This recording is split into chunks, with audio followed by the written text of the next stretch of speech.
उत्तर प्रदेश की 25 बड़ी खबरें। योगी सरकार ने एक बड़े फैसले की तैयारी कर ली है। सरकार किसी नई योजना या नियम को लागू करने से पहले जनता से राय लेना चाहती है। इसीलिए सरकार ने 45 दिनों तक आपत्तियां और सुझाव मांगे हैं। इस दौरान आम लोग, स्थानीय और विशेषज्ञ अपनी बात सरकार तक पहुंचा सकेंगे। सरकार का कहना है कि सभी सुझावों पर गंभीरता से विचार किए जाएंगे। आपत्तियों से निपटारे के बाद अंतिम फैसले लिए जाएंगे। इस कदम से पारदर्शिता बढ़ेगी और जनता की भागीदारी मजबूत होगी।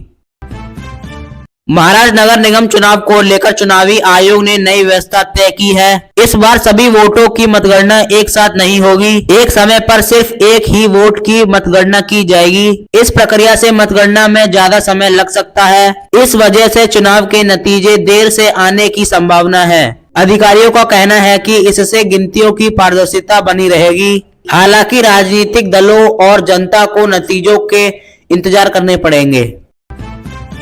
महाराष्ट्र के मुख्यमंत्री देवेंद्र ने बड़ा बयान दिया है। उन्होंने कहा है कि ठाकरों की सरकार के समय उन्हें फंसाने की साजिश रची जा रही है। देवेंद्र ने दावा किया है कि उनके खिलाफ झूठे आरोप लगाने की कोशिश हुई। उन्होंने कहा है कि कुछ मामलों में जानबूझकर गलत आधार बनाया गया। सीएम देवेंद्र ने इसे राजनीतिक बदलों की कार्रवाई बताया। उन्होंने कहा है कि सच्चाई अब धीरे धीरे सामने आ रही है। इस बयान के बाद महाराष्ट्र की राजनीति में फिर से हलचल हो गई है।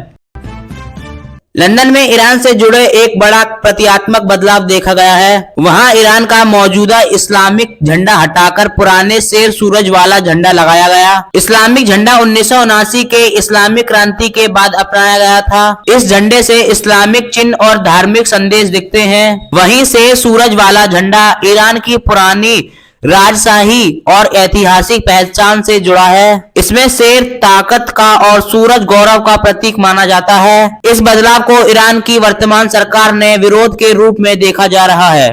प्रधानमंत्री नरेंद्र मोदी ने सोमनाथ मंदिर की दिव्यता को एक खास वीडियो में दिखाया है। करीब 2 मिनट की इस वीडियो में भव्य ड्रोन शो नजर आया। वीडियो में हर हर महादेव की गूंज सुनाई देती है। ड्रोन के जरिए ओम का सुंदर आकार आसमान में बनाया गया। सोमनाथ मंदिर को रोशनी से बेहद आकर्षित रूप में सजाया गया। इस वीडियो ने देश विदेश में लोगों का ध्यान खींचा है। श्रद्धालु इसे भारत की आत्मिकता और सांस्कृतिक शक्ति का प्रतीक मान रहे हैं।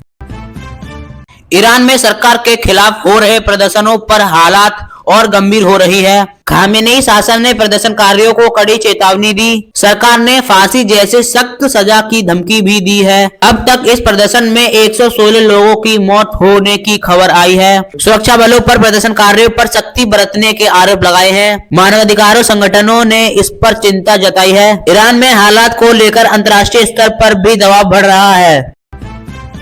भारतीय अर्थव्यवस्था को लेकर आज सकारात्मक संकेत दिख रहे हैं। घरेलू बाजार में मांग स्थिर बनी हुई है। उद्योग जगत में भरोसा कायम है। निवेशक गतिविधियां धीरे धीरे बढ़ा रहे हैं। सरकार विकास दर पर नजर रखे हुए है। आने वाले महीने अहम माने जा रहे हैं।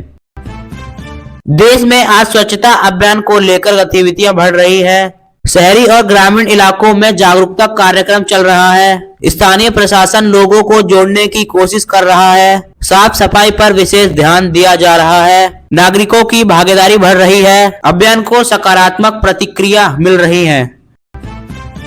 देश भर में आज शिक्षा से जुड़े कार्यक्रमों पर चर्चा हो रही है। स्कूलों और कॉलेजों में नई योजनाओं पर काम चल रहा है। डिजिटल शिक्षा को बढ़ावा देने की तैयारी है। शिक्षकों को प्रशिक्षण दिया जा रहा है। छात्रों की हित पर जोर दिया जा रहा है। शिक्षा व्यवस्था को मजबूत किया जा रहा है।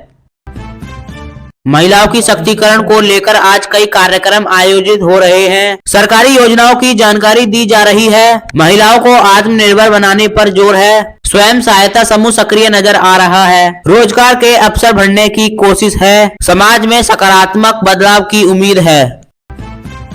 देश में आज पर्यावरण संरक्षण को लेकर अभियान तेज हुआ है। लोगों को प्रदूषण के प्रति जागरूकता किया जा रहा है। वृक्षारोपण कार्यक्रमों का आयोजन हो रहा है। प्रशासन पर्यावरण के नियमों पर सख्ती दिखा रहा है। नागरिकों से सहयोग की अपील की गई है। पर्यावरण सुरक्षा पर जोर बढ़ रहा है। देश में आज युवा कार्यक्रम और खेल गतिविधियों पर फोकस किया जा रहा है। युवाओं को रचनात्मक गतिविधियों से जोड़ने की कोशिश है। विभिन्न प्रतियोगिताओं का आयोजित हो रहा है। प्रशासन और स्वास्थ्य सहयोग कर रही है। युवाओं में उत्साह देखने को मिल रहा है। यह भविष्य के लिए सकारात्मक संकेत है।